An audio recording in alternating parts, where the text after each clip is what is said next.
let me introduce Arielle Sampson, an herbalist, a reader, a yoga instructor, a wellness coach, a content creator, a teacher, and a maker. So thank you for saying yes to hang out with me for a little bit and my idea to interview people. And yeah, would you like to introduce yourself? Oh, I mean, you said everything. Oh, okay, good. I don't have much else. I don't think. No. Okay. All right. So tell me, where are you right now? What part of the world are you in? Where are you speaking from? I am in Philadelphia, Uh-huh. Pennsylvania. In Maryland. Wait, no, not in Maryland. That's not where I'm at. I moved here from Maryland in March. So, Okay. Very yeah, nice. Very good. And how do you like Philly? Do you like living in Philadelphia? I think so far everything kind of closed down when I first got here. So like, True. What a I, great time to move. yeah, I didn't know anything about this stuff until after I moved here. Because I moved here very beginning of March, and then I started, like living here, and everything closed down. But the food is delicious, because that's the one thing I could experience was the food. Very nice. And are there do you have any natural spaces around you? Can you get out in nature and I can. There's a lot of grass where I live because I'm not really like I'm slightly outside of Philadelphia, but not that far from inside Philadelphia. Like I think I probably could walk there if I like wanted to, but there are trees and things like that, and I'll be like driving by on the road and I'll see some like random plants on the side of the road. And I'm like, oh, look at that. There's so much of this here, or like I always want to stop, but I don't want to cause any accidents, so I never do that. But there are typical natural plant spaces. lover? Yeah, I like that's how I started everything. Looking outside and be like, ooh, what's that? Ooh, what's that? So I still do that from time to time. It's very nice. I bet you've got lots of plantain, dandelion, like those typical. Yeah, there's plantains near my house because those are always everywhere. Definitely dandelions. Here, there are a lot of Star of Jerusalem for some reason. They're Oh, everywhere. And also, like I see more of the evening primrose on the side of the road than I do goldenrod, which is surprising to me also because in Maryland, that's all I saw on the side of the road was goldenrod. okay. And there's a ton of mullein on the side of the road, like so much mullein, it's ridiculous. And I So always, necessary now. So yeah, necessary for our lungs and yeah. I see so many like, and the mullein is everywhere. Poke, of course, there's always poke everywhere, which I know about the dyeing part. Like it is great for that red color, purple color. it's beautiful. Um, And the root, have you ever worked with the root of, I feel like it's could be dangerous, the poke root. It can, yeah, it can. There is a herbalist that her mom used to take the root of the poke and make it into poke wine. Hmm. Um, like Okay. there are benefits to it, but you have to take it the correct way. Mm-hmm. Um, and I actually did talk about this once when I was given a course because someone had asked about poke. A lot of people think, oh, you touch the poke, you die. Oh no, you're sick. That's not necessarily the case. Because it is something that makes you throw up or something that makes you poop. Just a weird thing to say, but I'm an herbalist and this is what we talk about. That's fine. It's also a blood cleanser. It cleanses you of that negative stuff. So when you take it, it's going to purge it. But like you have to take it in small, small, small doses and you won't die. It's just not Yeah.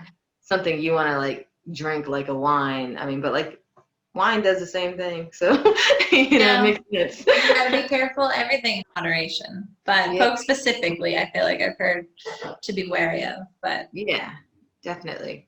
But they did used to use it for dyes. That's mhm. historical usage. Yeah, and to make ink, Hmm. I have tried to dye wool with pokeberry because we have some around here. So I've taken the berry, and it was so exciting when it was in the dye bath because it was like bright magenta, and I was so excited. And then it totally rinsed out. So there's some piece of the puzzle that I'm missing. I Hmm. don't know. I mean, it made a really beautiful, like tannish color that I'm happy with. Like it's nice, That's and I'm using perfect that color. yarn, Yeah. but it's not the magenta. So, but I've seen people get that color on the wool. So I don't know what the trick is. Maybe like Maybe vinegar, there's some type of binder. mm-hmm, like a mordant or something. Yeah. But I yeah, don't know, like my brain is now thinking about it. Like now I want to know. Maybe like citrus yeah, binder. citric acid. People use that for like Yeah. cochineal and stuff. Yeah, I do my hair a lot, and that's one of the ways. Like, if you were to use henna, you have to add citrus for it to actually like get on this color hair. Okay. Yes. So that's the only reason I know that. There's no actual other reason. Yeah. No, but that works to make it like. Yeah. But and goldenrod, I've never actually seen goldenrod in person, but Oh, really? maybe I've passed by it and I just didn't know who it was. But Yeah, it looks from afar like a fluffy white flower. It looks okay. like it's like fluffy, and and I was sitting there and I was looking when I was trying to identify it, but I was never close to it. I didn't know how to identify it, but I was like fluffy white flower. I mean, not white flower, yellow flower, fluffy yellow flower, and and I didn't find it, but eventually I did when I took out my fancy book and finally got close up to it. Yeah. Um, Don't you Back when I feel was a health like inspector. sorry? Don't you feel like once you like identify a plant and like know who it is, what it is, then you see it everywhere and you can like spot it from like a mile away. Yeah, like I honestly, it's one of my favorite things that I do as a herbalist is identifying plants that I've never seen before. Hmm. Oftentimes when I do teach people herbalism, the first thing I tell them to do is go out and find plants that you don't know what they are, and then find out what they are. Hmm. Um, One of the things, though, a lot of people aren't very detail oriented sometimes. So they're like, it looks like it, so that's what it is. And it's like, but like if you look at the leaves, they're too skinny. Or, like for instance, um, what is it? Poison hemlock and Angelica, maybe. um, no, not that one, but that one too. That one and what is it? I mean, is that what it's called? Queen Anne's lace. Oh yeah, Apparently, supposedly look the same. yeah. But they look completely different to me. Like when I look at them and I'm like, there's this difference, this difference, this difference. And I tried to explain it to someone else and they're like, I don't see the differences you're talking about. And I was like, huh. Yeah, but I think that happens when you don't like pay attention to plants. Like I don't know. I remember before I started looking into this kind of stuff, Yeah. I would just see like green, and I don't know, is that purple flower, purple flower? I don't know. Yeah, yeah. It's like I think it definitely comes with like constantly like especially when you're trying to identify things, constantly you're like, well, how do I know if it's not this plant or this plant? Well, then you got to like really pay attention. Okay, what are the details? Like, because that's what you have to do, you know. But yeah, that's the best part about it is finding out what they are, figuring it out, and then knowing that this is exactly the same plant. Hmm. That's awesome.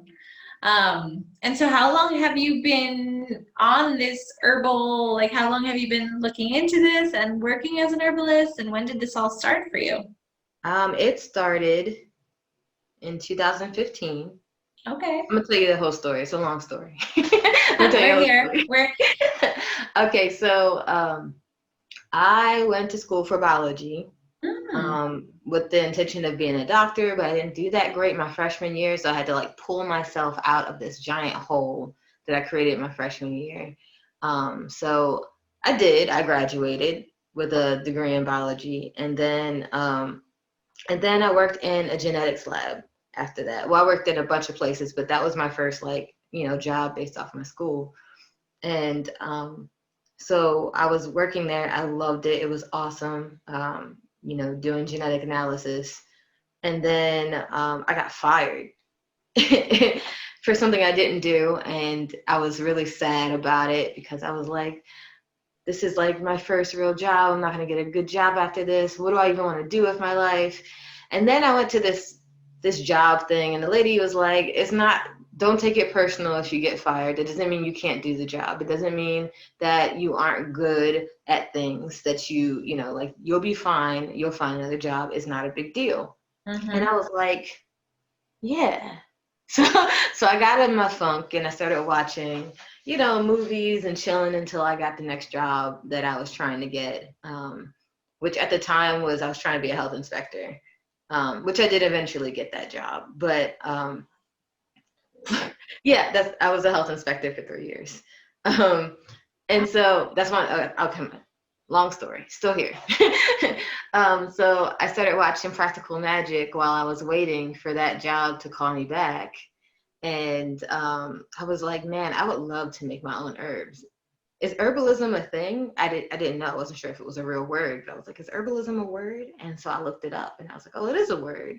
And then I was like, I'm gonna get a book. And I looked up some books, and the first book I got was um, the Herbal Medicine Maker's Handbook.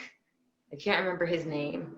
I'm trying to look at it because I know I have it somewhere around here because I was just looking at it. But I got that book, and he started talking about going outside and finding some dandelions and then turning them into a tincture. And I was like, dandelions? Dandelions are an herb? What? I had no idea. And so I did. I went around and got the dandelions, and he was talking about talking to the plants and asking them if it's okay to pick them, which I thought was really cool. And I was like, yeah, because they kind of do have a spirit, and you can't just like pick any plant you want. You have to ask, and I didn't know how to ask. So but like I kept trying anyway. So then after I became a health inspector, I also watched Practical Magic again. So that's like the beginning of 2015. Everything else happened in 2014. In January, I'm watching Practical Magic again, and I was like, oh my gosh, I know what I want, because I was already a yoga instructor at that point. Mm-hmm. And I was vegan. I was vegetarian. I had started becoming vegetarian because it made it easier for me to do yoga. I felt lighter. Oh And yeah. so then after that, I was like, I want to own a wellness center where people can come and just get whatever they need wellness wise, massage, Reiki, herbalism, like I want to do all of that. But I was like, I wanted to go back to school. I was feeling like I wanted to go back to school. I just didn't know for what. And I was like, is there a school for herbalism? And of course there was. There was a bunch. And I found the Herbalist Guild, which I didn't know existed at the time. And then I was like, let's look at these schools. And there was one called ACHS in Oregon. They have an online herbal program that's accredited by the Board of Education. And then there's also Maryland University of Integrated Health. At the time, those were the only two that were accredited by the Board of Education, which is what mattered to me, because like I was like, well, if I'm going to get a master's, I want a real master's. Mm-hmm. But ACHS accepted me, but they didn't accept financial aid, and I couldn't afford to pay it out of pocket. And No. then Yeah. Maryland University of Integrated Health had standards. They were like, you have to have a certain GPA, and I wasn't sure if I had the GPA from college, and I was like, well, I'm not sure if I can even do this. But I was like, you know what? I'm gonna apply anyway. I'm just gonna apply, and and I got in. So I was like, well, this is meant to be. I'm gonna do this. And so since 2015, I was doing herbalism. I had already started a Tribe of Three Sisters while I was in school. So like I started it like probably the end of 2015. Okay. And a So Tribe of Three Sisters is your business, your channel, are there three sisters? Of there course. was at the time. Like it wasn't always herbalism. It used to be like jewelry and herbs and like just anything we could make. It was my best friend Melanie and my best friend Erica. But after a while, it was just me doing everything. And I was like, hey guys, do y'all still want to do this? And they were like, no. And I was like, okay, well, I'll just take over everything. And then I switched it to mind, body, and soul, because that's what I ended up doing anyway. It was all of it. Like, like But then after that, after I had created it, I found out about the story of the three sisters, and I don't know which Native American tribe it was, which indigenous tribe it was. But essentially, the three sisters were beans, squash, and corn. Oh, yes. Yeah, and it's a thing. I mean, like to have three sisters working together to create something amazing. That's a thing. And so it was just really funny that I had called it that. you know, Especially with like part of the roots in my family being native, they're Creek or Muskogee, whichever one you want to call them, on both sides. But like we don't actually know any of the stories. We don't know, like we weren't part of the like reservations or any of the tribes. They kind of just like our family in the past had kind of just cut ties for some reason. But they kept all like some of the stuff. Like there's a picture of my great grandmother Ophelia with all her like tribal gear on, on my dad's side of the family. So I already knew about them, but I always thought they were lying. But then I found out about it like later on when I was an adult. I was like, wait, this is real. We really are Seminole Native American. I had no idea. You guys, you never told. I thought you guys were just making it up because people make it up all the time. So I thought they were making it up. And while I was looking for their name on the Dawes roll, I found someone in my mom's family's name on the Dawes roll instead. Wow. Yeah, her grandfather is on there. That's incredible. Yeah, and it's the same exact tribe, which is hilarious. So Wow. yeah, so anyway, I don't know how I got on that topic, but no, but it's wonderful. Anyway, that's how Tribe of Three Sisters kind of, moved into more herbalism because I started making all the herbs myself, and I bought the label maker and all the jars, and I started doing all the stuff, and so it was Three Sisters at first, but now it's just like a combination of all of yourself being healing into one. That's all. Okay, amazing. And when did you start doing your YouTube channel? Because that's how I found you. Like that is new. It's the newest thing. I don't know. Yeah. I feel like I've been following you for a while. No. Yeah. Yeah. Cool. Yeah. I feel like I've seen your face before. Before the Probably commented a lot because I like what you're doing. Thank you. Yeah. Aerielle started. When did that start? I guess last year maybe. I was afraid to start because like I know I'm not that great with words, but I'm better at words with my mouth than I am writing words. I'm not as good either way because I'm a science person. I'm better with numbers, but like also it's just easier for me to talk than it is for me to write. So I started it because I wanted to first I was having very stressful time after I got married. Like just family drama and stuff like that. And one of the things that calmed me down specifically because I have road rage was listening to certain people on YouTube while I'm driving. I don't watch them, but I listen to them. And podcasts don't do it for me because I don't really like to listen to people talk as much like on there because I don't know, it's weird. I can't explain it. And so so I was watching and I realized that I was running out of episodes of this one person I enjoyed watching. Her name was it's Bahati Life. She's okay, like recommendations. Later I'll ask you to send me the link. Yeah. She I found her on Tumblr by accident. She was like a non-known witch or anything like that on Tumblr, and I was like, why don't people know about her? She sounds so cool, Then I found her YouTube and I was like, this is great. I like this. I like the stuff she talks about. I like how she talks about it. And so I had to listen to that. And then I went to a therapist because I was all stressed out, and she was like, you should find something else. to listen to. So you have more things when you run out. And I was like, yeah, you're right. And so I was looking and I couldn't find anything that I liked.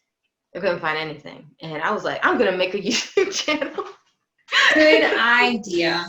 Yeah, I was like, I'm going to do it. Like, I'm going to make something just like this, but not exactly, with the stuff that I know specifically, the things that personally, and then after that, it grew and changed because I thought I'm supposed to have a vegan cooking show. I'm supposed to make vegan food, including herbs and all these different things. But then I realized I was just trying to copy someone else. And so I stopped doing that. I mean, I'm gonna add vegan. I do make good food. I love making food. That's always been a thing I love. So that's gonna be on there. But for the most part, the channel was supposed to be about healing yourself. And magic too, and all kinds of things. And so just things that are encompassing who I am, you know. So when I took that stance, it made it easier for me to create videos because I wasn't trying to, you know, follow a theme. It was like, this is me, this is what I do. Sometimes I talk about things that are on my mind, and sometimes I, you know, think about herbalism, and sometimes I talk about, you know, what kind of messages I'm getting from the universe. You know, like it just is different things, different times, and it makes it easier for me in the long run because, you know, I'm just being myself, in all, you know, in all honesty. Exactly. Like super authentic, and I think that that's what people want to see. They want to see you. They're interested in all of the different aspects that you have to share, to talk about nutrition, to talk about herbalism, to talk about yoga, which are all things that are related when you're talking about health and wellness and everything. Yeah. So very cool. I feel similarly that I started my little channel to talk about knitting and natural dyeing and fiber, but I'm also really interested in plants. And so I'm always talking about plants. And that's why I asked you to come on here, because I was talking with other people in like the fiber world, but I was like, no, also herbalism. Herbalism is so important, and yeah. But I also feel like a lot of people have these everyone has different interests and things that they do in their lives, and I was wondering if you did things with your hands and if you made things. And yes. That's so funny because to be honest, I don't remember like anything like at all. So like I just do things like out of nowhere because my brain just wants to. You know, it's all part of being an Aries, you know, switching back and forth from thing to thing, and that's what I do on a regular basis. I'm also a Virgo rising, so but I'm definitely going to switch back and forth from thing to thing all the time. Just for clarification, I'm an Aries sun and moon and a Virgo rising, so so flipping back and forth is just what I do. Okay. So like today, for instance, I made this cup. Is this dry? Yeah, you were showing me before we started recording, but that's so cool that you were just like, I'm gonna make this, I'm gonna work on this. The cup. It's pretty now. It's beautiful. I know, I'm so happy.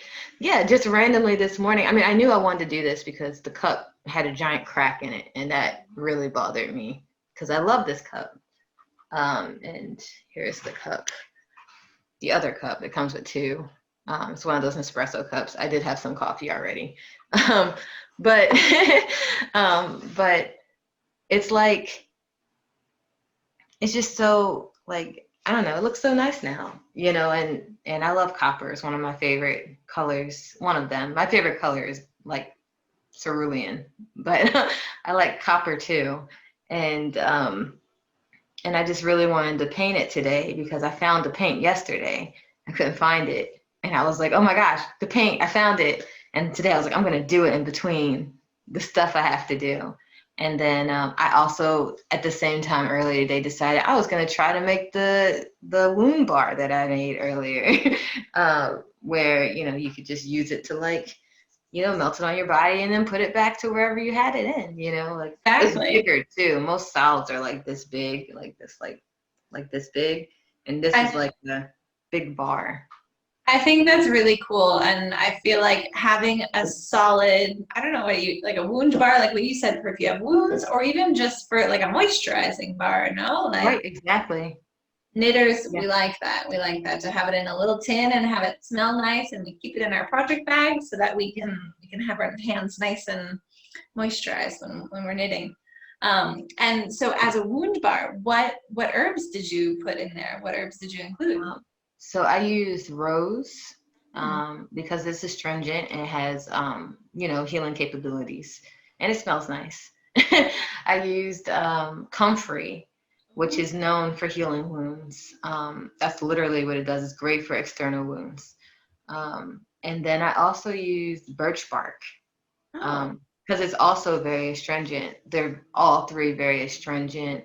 It increases the healing to that area. So I was like, I'm gonna put these things together. And I put Palo Santo in there too. I have these Palo Santo curls. So this is okay. So sometimes I want to make a spray instead of burning the Palo Santo, I make the spray. But one day I got this idea to shave the Palo Santo into little curls with my mermaid knife. That's what I have. Mermaid knife. Yeah, I got a mermaid knife. And because you are Arielle.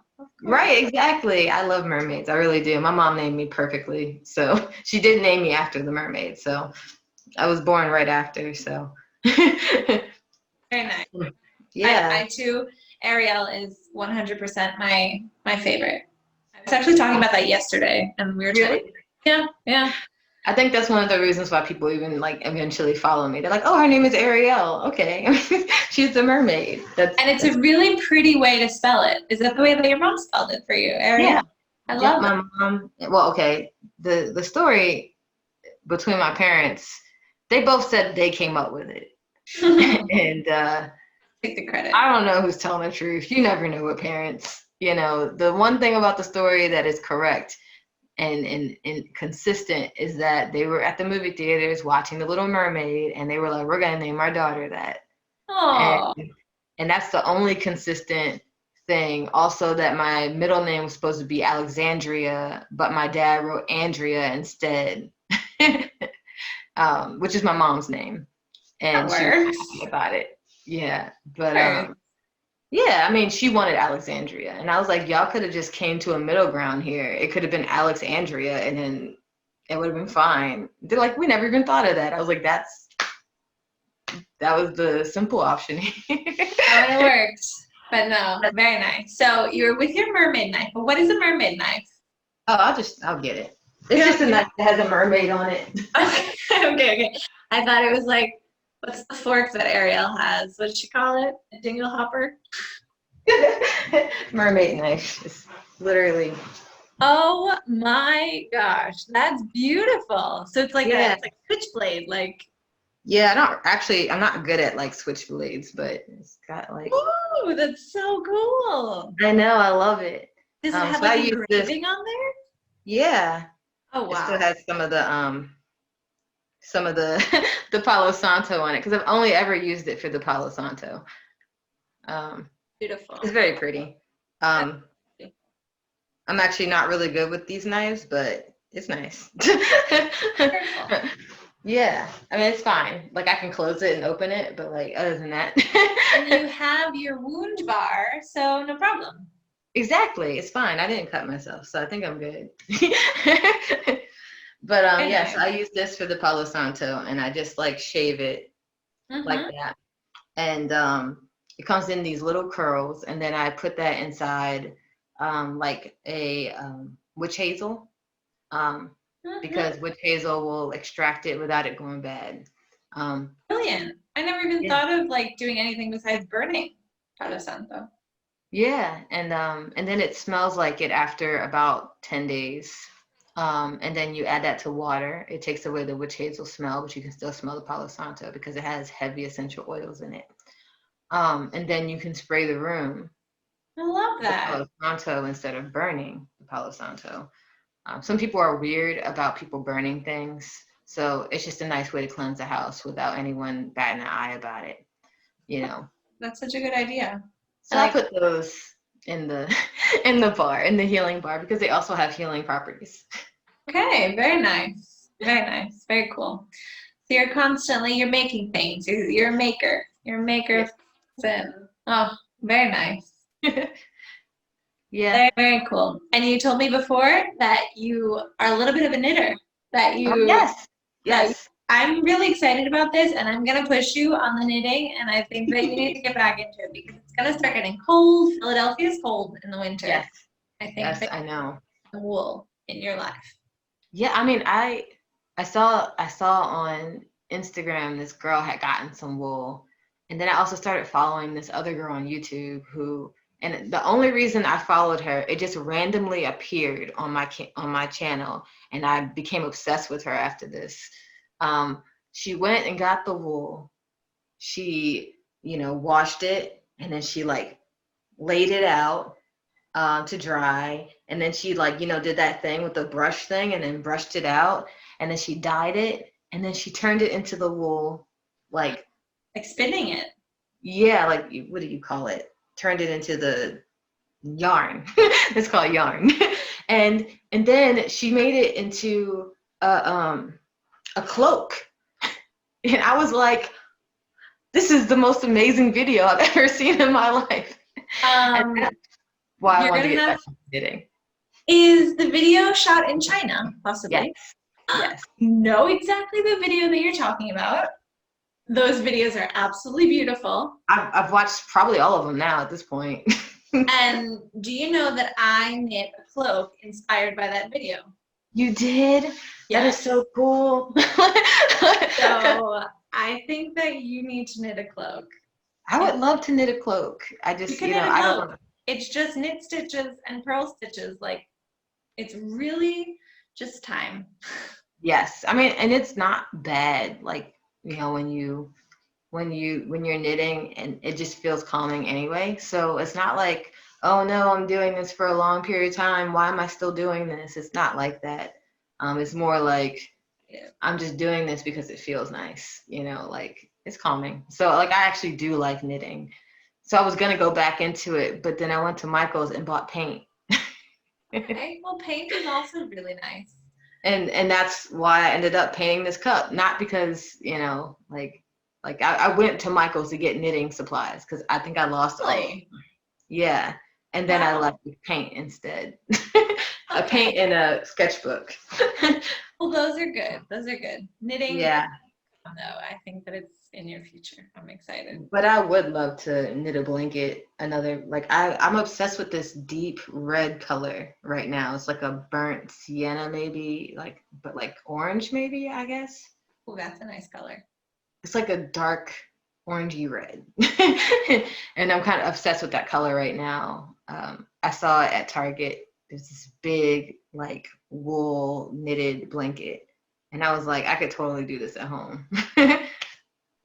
Yeah, because I can do straight down. I can do straight down. So yeah, and if you can do that, you can do anything, really. I'm telling you. And on YouTube, there are so many videos of people explaining the stitches. So, and I can help you if you need any help with anything. Go to knitter. I mean, I don't know everything. I ask other people too, but I can. But you know more than I do, so I'll probably ask you. I'm excited because we need more knitters. Okay. Yeah. Very good. Very exciting. Okay, more questions. Let's see. A few more questions. I was going to ask you, music. Do you, if I were in your space this week, what music would you be listening to if you're...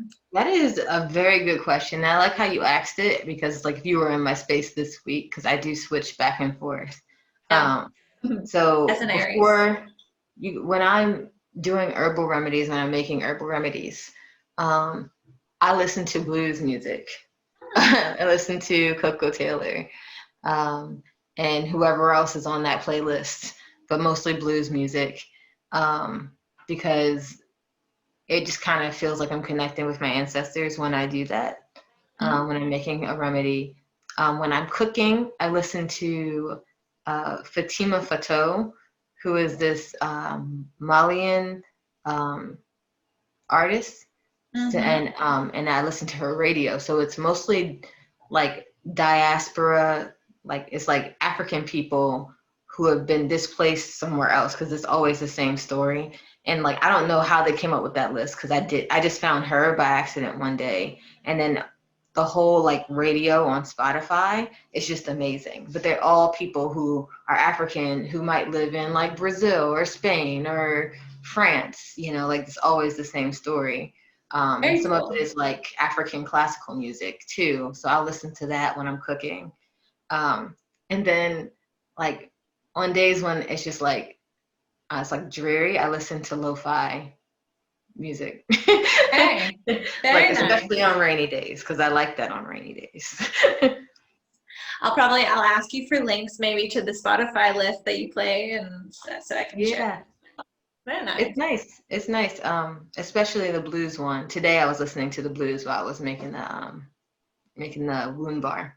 Very, very nice. So you have like different music depending on the time, and cool. Yeah, that's why I like how you asked. I was like, yeah, that's definitely like different days. I feel like listening to different things. Yeah, very nice. And I was going to ask you about yoga also, because I think that that's really, really interesting that one, that you were making videos and sharing your yoga sessions online, which is helpful. Yeah, And so how long have you been involved with yoga? I before it's been a long time, and I remember saying 3 years. Like so, I started like learning. I started doing yoga right out of college. So that was 2013, Mm-hmm. and I think a year after I started doing yoga, and it's so funny because it started with me doing a headstand. I was trying to do a headstand and I'd fall over, and then I'd do it again. And then one day I actually held it. And I was like, this is awesome. I just held it. I kept doing it and kept doing it. And I finally got the muscles, and now I can do it. Oh, And that's I thought it was awesome. so cool. And that was one of the things I loved about yoga, is that you may not be good now, Mm-hmm. but if you keep doing it and you keep prospering, keep trying, you're going to end up being able to do anything that you put your mind to. And I love that. Like, I love that about yoga. So after that, eventually I found an online teaching program, Mm-hmm. which I don't really recommend. Not that it wasn't a good program. It was a very good program. But I think there is something in the bond that you create with other people when you do a yoga training. Yeah. Um, there's kind of a support, and it's very nice. But like, do what you can until you can do it. Like that's how I believe. Like, if do what you can do until you can do it a different way. So anyway, I finished that program 2014-ish. I was doing yoga outside on my lunch break while when I was working at the genetic lab. Very nice. But I couldn't find any jobs. I think I finally got, like, in 2015, when everything kind of switched. And 2015 was that year. Um, um, yeah, like I finally finished it in January of 2015, the course, and then I got my certificate, but no one would hire me. And honestly, being a health inspector was probably the most important part of the journey, which is really hilarious. yeah. Um, because you wouldn't think that being a health inspector, you can drive all over the county without having to worry about anyone watching you. Mm-hmm. And hopefully this doesn't ruin anything for anyone, but like, so I had been going to this place called Karma Fest. It was a festival where I did yoga there, and they had all these different, like, creators there, and all these different workshops, and it was beautiful, and everyone was so nice to us. Like, when we would go into the stores, people didn't follow us around or look at us funny, because for us, like me and my friends, that was common. And we were mind blown that we were in this place and no one looked at us different. And it was like amazing. So we loved it there. We had a great time. My husband had just gotten fired too. So we both didn't have a job when we went to Karma Fest. He was really sad and, but it was a good time, and he ended up being much happier afterwards. And so we enjoyed, doing all this meditation and yoga and living that like spiritual hippie life. And then they decided to open a store that just so happened to be in the county that I was health inspecting at, which is so hilarious when you think about it, because I was in Maryland, like there's Baltimore County. Baltimore City is in the middle. The festival was in Baltimore County. I mean, it was in Baltimore County, closer to Baltimore City. And then the county above it is Carroll County. And I did not expect the person who runs Karma Fest to end up in Carroll County, this like cow town. Like the whole of Carroll County is just like cows and farms, and I didn't expect her to end up there, but she opened her store in Carroll County. And it's my job to drive around Carroll County and go to different restaurants. That was my job. And I got the email and I saw it. I was like, man, I would love to go there. And I drove past it and I was like, wait, that's it right there. And so I drove past it and I was like, one day I'm going to stop. And I didn't stop. And one day I was like, I'm stopping, but it was closed. I didn't know it was closed. I walked all up in her house and everything because the door was open and the whole thing was closed. Oh, man. I was like, I'm gonna come back tomorrow. So I did come back and I started talking to her and she said, she's like, oh, cool. And I was, I'm actually a yoga instructor. And she said, you want to work here? And I was like, yes. Wow. So I started working there. And if I wasn't a health inspector, I probably would have never had the time to go into Carroll County and, because it's not really, it's like 30 minutes from where I was living at the time. But my job was to drive around all day. So it was like on the way to wherever I ever wanted to go.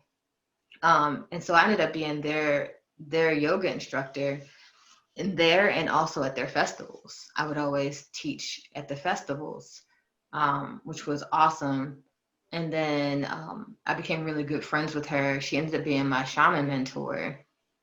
I do that too. I forgot. I always forget things. Yeah, I didn't ask you about that because I didn't even know you said you're a reader. I didn't even know about this whole side also. Yeah, it's all kinds of, I haven't seen her in a while. I was doing the training and I've done some shamanic journeys, which were amazing.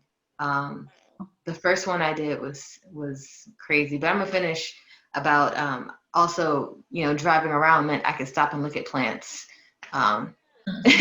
which made things a little bit, like when I was doing my course and they're like, identify plants. Well, I had the time to go and stop and look at something on the side of the road or whatever I wanted to do during that time period. So it, like, honestly, becoming a health inspector was probably the best thing I ever did because I probably wouldn't be able to move down this path so easily if I hadn't. Okay, so yeah, I was a health inspector when I started my shaman training too. And I started doing this thing where I would go to parks, like this park in the area. Like I said, it's just mostly cows and farms in Carroll County. And so I would go to a park during my lunch break and I would just sit in nature. And I had this, like, you could call it an idea, but it wasn't. It was like, you're supposed to be a shaman. And I was like, you're just being crazy. Like, stop, And I had listened to this book about this African man who was a shaman who had been stolen from his tribe and then taken to a like a Christian, I don't know, a boarding school. He was stolen and then taken to and he got away and went back to the tribe. And they were like he was supposed to become a shaman, but he learned English And so because he learned English, he wasn't able to understand their ways anymore. It was like the knowledge was getting in the way of him understanding the spiritual world. So he had to learn that stuff, even with like, you know, this physical, like modern world, like view, you know. So now he was supposed to translate that kind of thing into like this realm. So a lot of people who are like, you know, normal like senators and stuff would call him to be their shaman. That's what he was supposed to do. And that's what his mentor had told him. And I was like, you're just doing that because you were reading the book. You're being crazy. But then I get on Instagram, and the first post that accidentally comes up on my phone, it says, what is a shaman? And I was like, what here? The internet is reading your mind. Yeah, because I didn't say anything out loud. I didn't type anything. Like, you know, it just popped up, you know. And this woman was talking about being a shaman, about how you have to be like you have to get struck by lightning twice. And I was like, well, I don't think I've ever done that. That makes no sense. I don't think there's any time I might have died or something like that. But then I thought back, and when I was 4, a guy held a gun to my head, and then before that, I kind of like wasn't breathing when I was born. So there's that too, you know, like, but like I never really thought about those things because it just didn't really like phase me at all. You know, there's a bunch of things that I always forget about from my childhood because as far as I'm concerned, I enjoyed my childhood and I only remember the good stuff, but there were bad stuff too. I just don't remember them, you know? But so then I was like, wait, Patty's a shaman. But the thing is, I didn't actually know she was a shaman. I don't know why I thought she was, but like, I was like, wait, Patty's a shaman. She could be my mentor, you know? And I was like, that's weird. So then I asked her if she was a shaman. She's like, yeah. And I was like, would you want to mentor me? And then like she got chills or something. The wind blew past her. It was weird because I was there. And she was like, I guess that's a yes. And so that's what I was doing. And the first one that I did, I actually kind of moved really fast. She told me to read this book, which I can't remember what it was called, but it was very interesting. I learned a lot from the book. It actually helped me understand the bond between humans and plants. You know, maybe if you remember, I'll ask you at some point and then I can read it too. Yeah, no, it was like, I can't remember what, Dawn something. I can't remember. If you look up Dawn Shaman, it might come up. Okay. And the guy, like, you know, he's actually going through shaman training, and he goes and the guy tells him you have to plant this plant and grow it up and build a bond with it, and then it'll work for you, you know. But otherwise, if you don't and he doesn't know you, he might kill you. Like, you know, because I think it was one of those like really serious plants, you know. Any plant. I absolutely believe that if you have a relationship with a plant and you tell the plant, or like the plant knows you and they're like, you need more of these nutrients. Yeah, like, I really think that is true. Yeah, like if you take the time to grow a plant and nurture it and, you know, give it what it needs, it'll give back. And you can feel the spirit of the plant connecting with your spirit. So like it really did help me understand that bond between humans and plants and how they are kind of like our teachers. Mm-hmm. So sorry. I'm getting wow. So if you want to go get a drink or something, no problem. I'm gonna forget what I'm saying, and if I do that, but I'll be fine. I'm good. So then the first shamanic journey I did, which was way earlier than expected, because I was supposed to like be in them more than actually like do them. But she didn't have her partner, and I was like, okay, well, I'm willing to try anything. Let's just do it. And I didn't know what I was doing that much, but she's like, just go with it. So I was like, all right, I'm going to go with it. So we're doing it. And, you know, I give people this like tea that I made with kava kava in it, which is very interesting, actually, when I think back to it, now that I know the things I know about kava kava. But it's a good thing. It's a good thing because that's what it's supposed to do. But so I give them this tea. and we are doing this shamanic journey, and this woman, like her whole face just changes after this shamanic journey. Like I kept looking at her. I was like, there is some kind of darkness going on over there, and I don't know what it is, and I kept looking at her like, there's something wrong with that lady. Like, I don't know what's wrong with her. And then I got this insane headache at the end. Like, it was splitting, and I was dizzy, and it was terrible. At the same time, that woman that I was telling you about just now was having a seizure in the car. Oh my God. Yeah, it was a very crazy night. And we went out there, we got the ambulance. She stopped having a seizure. It turned out she was alcoholic. And they ended up sending her to a place to help get rid of the alcoholism. But one of the things about kava kava is that it's supposed to help, like, get people off of substances. Like, it's just one of the things that I read about actually a couple days ago. It's supposed to help wean people off of substances, that and California poppy. Which makes me happy, because at first I was like, I hope this wasn't my fault. Like, I hope I didn't hurt anyone because of the kava kava. But the kava kava was a very small dosage. It was just a little drip. So, but I think she needed that. There was a few, like, and after that, I learned that I have to cover my head after. I have to cover it with something to cut ties between all the people there. And to prevent spirits from attacking me while I'm there after I do a shamanic journey. But there's a few other ones I did after that were like, wow, I actually do have the power to actually do this. Because it's one of those things where you're like, I can't believe I'm actually doing this, And so you've been doing that for a long time, and like now in these crazy world times, like, do you have any plans for the future? I feel like that's really interesting for people. I kind of stopped for a while. I was doing them for a while, but I haven't seen my mentor in a bit. And I know there's probably more I need to learn. But you never stop learning. So, like, I still call myself a shaman because I don't know what the word for it is in real life. And this is the English word for it, even though that's not really what it's called. I don't know why I don't know. But, like, there's so much you need to learn, and so I'm going to continue to learn, like, as much as I can. But, like, I am still technically a shaman, regardless of whether or not I know everything or don't know everything, because I'm never going to know everything. So, so, like, I don't really do much with it yet, because I don't have a brick and mortar, and it makes it harder when I don't have somewhere to do it.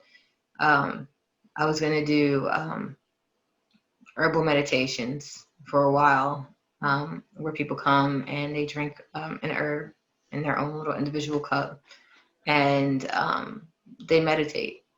The herb is meant to help them go deeper into their meditation. And then I was going to do like this thing where you you put your hair inside water. You're on a massage table and you dip your hair into the water, and it's infused with herbs and oils. And then you lay there and meditate in the water for 30 minutes. And your hair also infuses and gets super hydrated while that's happening. And it should promote hair growth and also, cleanse the energy that's attached to the negative vibes in your hair, because your hair holds so many energies. Oh, yeah.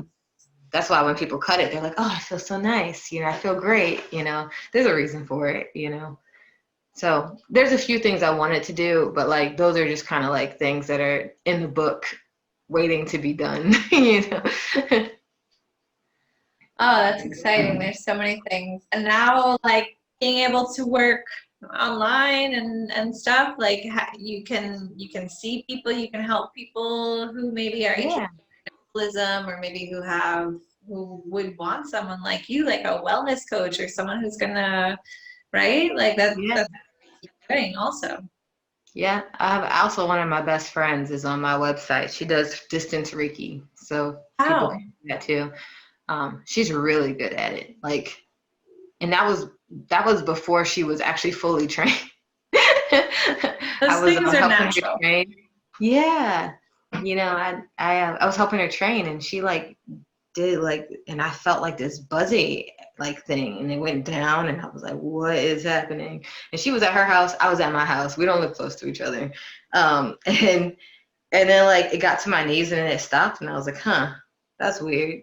And then I was just sitting there like, I don't feel anything anymore. And then she called later, and she was like, well, did you feel anything? And I was like, yeah, I felt this weird buzzing and this ringing in my ear, and it was really weird. But then it stopped at my knees, and she was like, oh my goodness, my phone rang when I got to the knees, and I just couldn't get back into it. And I was like, Wow. but like, I always knew she was powerful. I've known her since I was 5. So, like, I knew that she could do it. It's just a matter of her finding out she could do it. Very cool. Very cool. And so you have a website, and you have a place where people can find you and get in touch with you and work with you, and yeah, very cool. Yes. Awesome. Very nice. And I'm really excited about your apothecary and all of the things that you've been making and Yes. stuff too. So It's coming back up soon. I don't know when, but soon. Once I finish this course that I'm making, that should have already been done. Okay, yeah, and also like courses online so that you can study herbalism. Yeah. Okay. This is herbalism for the sacred soul. So it's a mix of herbalism and mysticism. Okay. It's mostly so there's a lot of information on herbalism and different rituals and sacred ways to connect with plants. But it's not like there's some information there at the end. There's usually a lot of information on how to heal others, but for the most part, it's all about healing yourself and connecting. And I think that a lot of people need that before they actually move into the helping with other people, because how can you heal other people if you can't heal yourself? Which a lot of herbalists end up not healing themselves anyway. But you have to do that. You have to be able to like lead from example, because how can you help other people? Tell them, hey, you do this, and you can't even do it. Like it doesn't work. So anyway, That's awesome. that's the whole point of that course. Very There's a ton of information on there right now already. I just want to make the lectures better. So that's what I'm doing at the moment. Then my stuff will be back up on the website. Okay, cool. Very cool. Well, I will leave all of your information below so that people can find you and work with you and watch all of your videos. I had lots of questions that I wanted to ask you about your videos and everything, but I think that people can fun. That's all this is. Yeah. And I think that you're gonna have to start knitting soon, and then next time we can hang out and chat and continue this. I feel like you are really interesting and have so much to share. Thank you. Very cool. Well, thank you so much. So people can find you on your website, on your YouTube channel. So I'll put all that information down below. Yep, I almost always answer unless I don't see it. Okay, very cool. Well, do you have anything else you want to share, or anything else you want to say to all of the people who might be knitting and listening to us right now? I guess thank you so much for listening and hearing me and hopefully not judging me. But if you are, that's fine too. I don't judge. Thank you guys. Thank you for having me here. I guess keep a lookout for any random things that I might have pop up, because my brain is all over the place. Yes, you need to all follow Arielle and what she's doing, because lots of really cool stuff. So it was a pleasure. Thank you, and see you around. Yes, thank you. Bye.